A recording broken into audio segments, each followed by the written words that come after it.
Ginagawa ni Ben Things. Goy naman at Haji, nagtitrade lang dito sa mid lane. Ben Things, forces the guarding wind. Sino makakakuha ng unang pagong ng laban na to? Mas maganda so far right now, pwesto na Blacklist International, pero si Jesus nandito na para sa rest back. Tinatrack din nila yung positioning ni Edward. Grabe. Unang turtle pa lang at mahuhuli na dun si Edward. There goes a full-on combo galing sa TNC at saka yung heavy spin na nilapag ni Sinsui, and that's gonna be the first, another kill para sa TNC. Edward goes down. There goes the Paquito. Ito naman TNC forcing Blacklist International back. Mukhang TNC makakuha ng unang turtle. Yeah, nagamit na yung Netherrealm eh. And magkabilang ang teams actually, no, yung gumamit yung Netherrealm na yun. Pero ang ganda ng pwesto na ginawa ng TNC doon, ha? Again, yung advantage kasi ng lineup nila, ang daming CC. So medyo sila yung bully in the early game, and Blacklist International, even though may copy sila nung Netherrealm, they just don't fight that well against TNC. Lalo pat yung kanilang components nung damage. Wow, components ng damage. Ay, nanggagaling dito kay Oheb pa. Hindi pa ganun kasakit yung Valentina nila. Okay, so if ever magiging parehas na storya as game number 1, parang at some point, mid to late game, doon maghihintay yung spike ng Blacklist International. Parang ganun. Parang ganun. Pero ano nga parang lamang nga yung TNC second game kasi may late game sila with Innocent, and hindi rin naman ganun, hindi rin ganun kahirap hulihin yung Ixia. Yeah, isa rin sa mga napansin ko, bukod sa 4-man flicker pala para sa TNC, 4-man quantum charge din sila. So talagang kung talo na natakbuhan ng pag-uusapan, lamang na lamang kagad dito ang TNC. Feeling ko ang priority na dito is yung rotation eh, di ba? Oh, grabe. Yan ang totoong biyaheng tagumpay. No.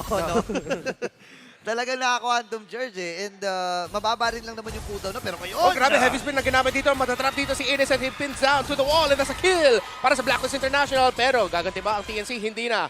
A kill onto the gold laner of TNC means good news para kay Oheb. Sobrang sobrang laking punish. Hindi ko alam kung paano nahuli ni Sensui. Oh, Rene J, mahuli dito ng Circling Eagle. Katulad ng sinasabi ni Leo, at Rene J goes down. Wow, grabe yun ha. Actually, nagamit nga ni Goyo kagad eh, yung kanyang Netherrealm eh. May mga pagsapak na ginagawa dito. At Jesus, si German suplex lamang niya, Aray Gomez. Oo, kailangan Sakit, Bes. Grabe, inusog ni Edward. Sabi niya, huwag mong patamaan yung Valentina. Inusog niya. Sakit nun ha. Pero ito, medyo kakalma muna ang Blacklist International. At makikita natin, pag early game, kaya pa lang sumabay ng lineup na ito. May kabitinan lang pagdating sa damage. And kailangan mo lang ng right person na tatargetin talaga. Oh, grabe yung pasok dito ng King Kong at saka ni Bentings. And there's gonna be a knockback onto the Valentina. Mahuli doon. Decimate para kay King Kong. 2 kills para sa TNC. Ito yung sinasabi natin na sorpresa. At saka yung mga ginagawa kanina ng Blacklist na mga Matilda lipat nila, kaya din pala ng TNC. Sobrang ganda nung knockback na ginawa ni Bentings towards ni Rafaela para mapalayo lalo. Yung Rafa, and hindi niya ma-heal. Kasi may chance na ma-heal niya yung Valentina, makapag-double dash flicker out, mabubuhay pa. Oo nga eh. Tsaka doon natin makikita yung combo na dala-dala ng TNC. Ang dami kasing option eh. Pwedeng Bentings King Kong, pwedeng Hesu King Kong, pwedeng Hesu Bentings, pero si Sensui ang magiging-target nila. Hinabol dito yung Panda Sensui, brought down to 50% off, pero Circling Eagle para makalabas dito si Bentings. Yeah. Alam niya na malalim eh. Nasa tore na eh. Baka mamaya biglang mag-heavy spin dito si Sensui, pero dadamba. And ito mga items natin, ano na ba kapansin-pansin? Meron ng Fury Hammer dito si Edward, actually going for a Bloodlust Axe. Yung Paquito, looking forward to fighting into TNC. Pero si Oheb dito ay kailangan pa ng maraming farm. Even though lamang siya ng gold kay Innocent. Again, carry kasi ito eh. So alam mo yung pakiramdam na pagpatingin ng carry parang kulang eh. 10 bits eh.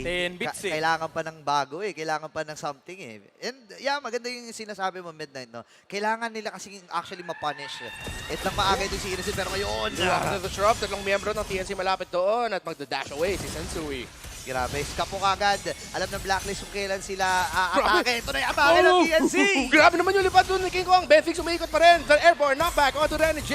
And that's gonna be TNC forcing the members of Blacklist International back. Sensui, grabe pa rin yung pressure na binibigay ng TNC sa jungle ng Blacklist. Bilis kumilos dito ng TNC. 4-man actually, no, na doon sa side ng top lane. Habang yung mga XP laner natin, nagkakat-cut lang eh. Ito naman talaga yung i-expect natin para sa magkabilang XP laner. Pero Ben, thanks. Uy, nagamit na yung full barrage, oh. Okay, full barrage coming in from the Ixia. At Blacklist International, dinepensahan lang talaga dito. Si Oheb at si Edward, baka mahuli dito. Dashing away. Makakatakas. No kills for TNC. Grabe, ma-pressure na dinadala dito ng TNC. Yung swing nila from bot to mid to top. Ang ganda nagiging pendulum. Yung pag-control nila ng mapa. And they're also covering the jungle area of Sensui really well. Grabe, Ito yung pressure na hindi na dapat bitawan ng TNC. Lalo pat sila, supposedly yung late game, Pero ang kailangan nila isipin, may wave clear capabilities ng Blacklist International. And of course, yung Akai factor. Yeah. And tinan mo naman kung paano manggulo din itong si King Kong doon sa mga buffs na meron itong Blacklist reset. Pero may ginagawa pala si Edward doon sa may bandang ibaba at magiging successful yung plano dito ni Edward Balboa at ang kupunan ng TNC magre-react. Okay, Sensui, malapit pa dito. So alam dito, okay, knock-up. Suplex, Eagle. Sensui, circling Eagle, ginamit na rin yung Primal Wrath ng Edith. Ultimates na nilapag na ng TNC Pro Team. Sensui, malapit pa rin. Sino makuha ng third na to? Knock-up and there goes a heavy spin. Is it gonna be a time? Sensui pa rin! Tinutuloy pa rin niya yung mga ginagawa niyang retry. Wow! Sensui Instinct. Pero habang nangyayari pala yun, imagine mo, 3 members ng TNC yun nandun at si Sensui lang yung nakikipagsayawan kasi sa taas at sa ibaba, tumatrabaho itong action nila at itong si Edward. Dalawang side lanes, nakalibre pa ng Turtle. Blacklist International definitely winning that trade. Sensui with the instinct. Alam mo, ano na yun eh, hindi mo pwede i-analyze yung pinindot niya lang eh. Sobrang sakto, may natirang parang mga hundreds eh. Oh, Oo. niretry niya lang eh. Sakto, okay. Ito na naman yung pasok dito ni Ben Things. Ginamit na yung circling Eagle. Lumalapit pa yung mga miyembro ng TNC para ma-pressure yung mga miyembro ng Blacklist International. TNC, minamata na nila yung Torres sa gitna. Ngayon, ang Blacklist International, alam nila eh na pwedeng pumayarsa dito ang TNC dahil nandyan yung Circling Eagle, andyan din yung NetherRealm mula dito sa isang Paramis. At ngayon, parang pwede na nga ba nila yung taas. Full barrage, ang bilis! Nahatak! Ang ganda ng hatak to ni Goyo. Ito yung mga miyembro ng Blacklist and here comes Ben Things with Circling Eagle. Edward na sa likod! Kailangan mag-ingat ang TNC. Ay, pero hindi, nahanap pa rin ng TNC. Great sense galing sa TNC na maprotektahan yung backline nila. Grabe. Ang ganda ng pwesto actually ni Edward. Buti na Oo. lang walang dumaang Oh, marksman. nag-split. Wala. Okay, big split. Pero TNC Pro Team. Buti na lang Rafaela yung kasama ni Oheb. Oo. May movement speed. Malaking sequence na para sa TNC para mabasag nila yung Torre. Ito yung lipad ni Ben Things, dashing and flying away again. Grabe yung pag-zone out ni Ben Things, no? Imagine mo, nung lumang Matilda to, mga 6 stats na yung 6 stats na si Bentings. Kumbaga pag gano'n kasi dive yun eh. Hindi Circling Eagle yun eh. Circling Egul. Kasi Patay ka na eh. lugi ka. kaya ito yung dahilan bakit sobrang lakas ng Matilda ngayon. Kasi pwede mong i-reset yung Circling Eagle. Edward. 8-0, mahuli pa dito. Ben Things versus Goyo. Kulang yung damage nila para tapatan yung ex-player ng Blacklist International. King Kong naman dito, nakita ng Blacklist. Heswin King Kong, ginagawa nila ang lahat para ma-hold yung magandang pwesto nila para sa Lord. King Kong at si Sensui. Ito na naman, sabi ni King Kong, parang deja vu eh. Nagkita na tayo kanina eh. Sa game number 1 eh. Ngayon na naman. Eh, may hatak ang gagawin. Hesu, Uy, knock focus up! ang And that's gonna be Sensui getting away. Hesu ginamit na yung Primal Wrath. The heal of the Sensui para makatakas.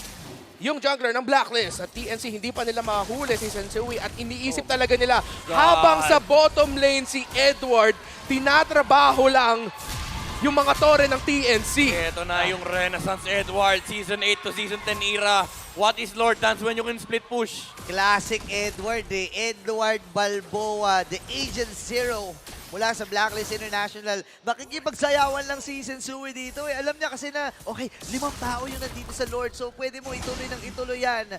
Eh dahil doon, mapipilitang may mag-react para doon sa TNC. Okay. At ngayon, kompleto ata, 5v5. 5v5, malaking team fight. And that's gonna be the full-on combo galing kay Edward pero na-sidestep ni Ben Things. TNC Pro Team still close by. Haji nasa likod ng mga miyembro ng TNC. Alam ba na nasa sandwich sila yung pressure, flow ni Edward, yung gitna. Damage onto King Kong. Hesu, Grabe. nahanap doon si Edward. Pinupoke Knock up lang. there. At habulin na nila yung pakito dito at mahatak siya pero wala pang masyado response. Yung damage ng carry! Renegade goes down! Ang sakit na dito pala ni Innocent. Blacklist International makahanap pa sila pero si Hesu! Nahanap yung backline ng Blacklist NetherRealm! International. NetherRealm! Pero yung NetherRealm ni Haji na inagaw niya kay Goyo. Knock by Hesu. Suplex by Hesu. Ikot by Ben Things and TNC. Kailangan nila mag-reset. Wow! Grabe yung palitan na to na knock-up after knock-ups para sa magkabilang koponan. Ang ganda rin ang pagkakakancel nung full barrage para dito kay Oheb. That would have been a kill Oo. para sa kanilang koponan. Pero Sobrang wow, clutch ni Hesu. sobrang clutch. Ganda rin nung save ni Haji with a copied NetherRealm para iligtas si Oheb. Again, sobrang dali lang hulihin ni Ixia. And gusto ko i-comment actually yung ginagawa ni Oheb dito, no? Yung in and out sa bush. Hindi niya hinahayaang makita siya ng TNC. Sobrang patient nung gold laner ng Blacklist International, hindi siya basta-basta nagpapakita. Ang hinihintay niya is yung perfect chance para magamit yung kanyang mga spells. Pero commendable nga lang din naman talaga si Esso doon with a flicker going inside of Blacklist International. Kaya medyo even yung team fight na yun. Pero nakikita na ng Blacklist, sumasakit na yung carry. Oh, Things on the receiving end of damage pero may heal lang niya.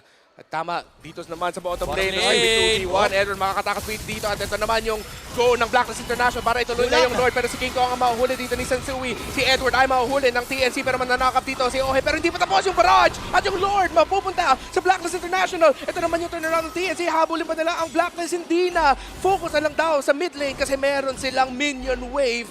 May Lord ang Blacklist. TNC may control sa jungle ng Black. Alam nila na kulang eh. Nasabi dito, dalawa sa may bandang ibaba pwede nating i-go. At naging successful para sa Blacklist International. Grabe, sobrang tapang mag-clear ng Lord. Grabe. Pero yun naman yung hinanap natin kanina. Mas matapang na Innocent at nakita nga natin ngayon. Esso and Sensui nagsasabakan lang. And the Lord mapaburn. Pag-uban sila, hinahabol pa rin ng mga member ng Black. Sensui, nanakop. Wala pang heavy spin. Oy, hahabol nga ba sila dito? Andun yung mga heals. At aagaw ng NetherRealm. Itong si Haji ngayon reset ang itatawag na magkabilang kupunan. Pero dahil doon, nakuha na ng Blacklist ang kalamangan pero di tapos! Heavy spin, lumapit doon si Sensui, full barrage, Jesus, nanakap, and that's gonna be a kill! Mahuli din naman si Goyo, 5v4 na. Lamang ang Blacklist International, Goyo ang nahuli. The surprising go, galing sa Blacklist. That's gotta hurt. Walang purify. You gotta purify that. Oh no! Meron sanang NetherRealm ng TNC, pero okay lang. Paramis naman siya. Mabilis ang mag-spawn. Sobrang bilis lang. And yung literal rise from the dead. Yun nga eh. Alam mo kapag kunyari, nag-ML ka, nag-RG ka, tapos kumakain ka, hindi pwedeng paramis ang gamit mo Oo nga eh. Kasi pag namatay ka, 3 seconds 3 buhay seconds ka lang uli.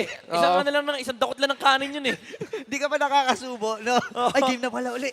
Pero grabe neck and neck yung gold laner natin. Meron ng mga DHS, meron din corrosion sight. Pero lamang dito is actually yung Malefic Roar from the side of Oheb. Although, HP-based damage naman yung dinitil ni Kari. Medyo mas hapdi pa rin yung damage output ni Ixia, lalo kapag nagpo-proc yung kanyang passive, no? Sensui. Nagaw. Hanggang dito mo naman, Sensui Instincts, lahat na lang. Don't tell me, nagaw ba niya yun?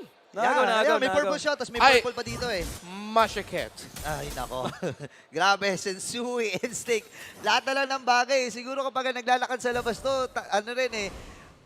tamang hinala. Uy, baka may makasalubong ako dito. Uy, baka may purple dito. Baka may purple dito. Wait lang. Pag may nakita siyang tao kumakain, akin na rin yan.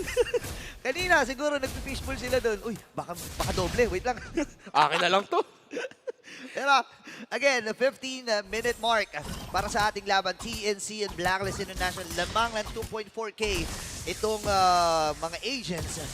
Pero again, magkakatalo na ito in less than 20 seconds dahil Luminous na Lord ang pag-aagawan ng magkabilang kupunan. May pinaplano ata ang TNC dito. Sabi daw nila, quiet lang guys ha. Meron kami sinusubukan guys. Maingay. Welcome to this episode of Ben Tips guys. Ngayon, isusupresa natin ng Blacklist pero wala. Nabasa ng Black. Ayaw nila mag-push. Gusto nilang pumwesto sa Lord. Lord Dance talaga yung paglalabaran ng magkabilang kupunan. King Kong nakapwesto na, pero again, yung problema dito ng Blacklist International is yung catch mula kay Hesu. Uy, grabe! Uy, King Kong. Pero na-catch dito. Sensui already forcing to use the heavy spin. Ganda DNC, gagamitin pa nila yung info na yun na wala ng heavy spin si Sensui. Split.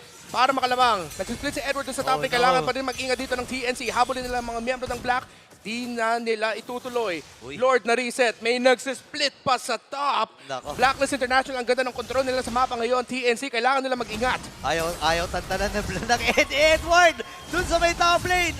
Habang magugoga nga ba ng team fight dito ang Blacklist? Let's see. Tignan natin. Mitoker, pinuuna dito ni Innocent. Grabe, serbisyong totoo lamang ginagawa ni Edward. HP spendings. Bad news para sa TNC.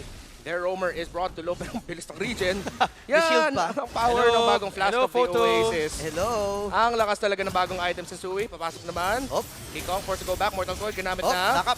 Sir's Wrath as well ginamit na rin. Heal force back. Ay, grabe na force back mga miyembro ng TNC. Naku. Delikado kung mag-full contest pa sila dito. King Kong sinusubukan niya pero mukhang naramdaman na ng TNC. Circling Eagle galing kay Bethix. Ang sakit na ni Innocent, nakaka-free hit. Pero yung NetherRealm, nakatulong si Haji. Full barrage ginamit na rin dito ni Oheb. Goyo! all goes down. 5v4. Lamang dito ang Blacklist International. 10,000, 9,000, 4,000, 3,000. And it goes to King Kong. TNC Pro Team nakakuha ng Lord.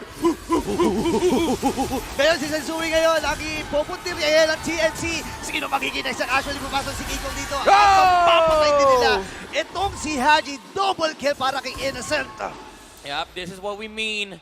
Nung pinag-usapan natin yung composition ng TNC, insane catch, meron sila pang reset with the Netherrealm, and of course, yung damage output na nanggagaling kay Innocent. Kahit pa nag-flicker na siya, pwedeng-pwede siyang ihatid ni Bentings dun sa may bandang likuran para lang maabot nila yung mga targets na kailangang patayin. Oh no. Ito na ba? TNC Pro Team. It looks good para sa kanila. OHEB ginaman ni Full Barrage. Grabe ang sakit ng damage ni OHEB. Pero yung pasok dito ni Kikong and Goyo and Jesus sobrang perfect. Nahuli to si Edward. Makaka-defensa pa ba ang Blacklist International kasi mukhang TNC makaka-free hit dito si Innocent. Wind of Nature. Focus sa base. TNC rising from the dead. Retry from the dead. Game number 3. Wow! And that winning moment is brought to you by our official sponsor, FWD Life Insurance.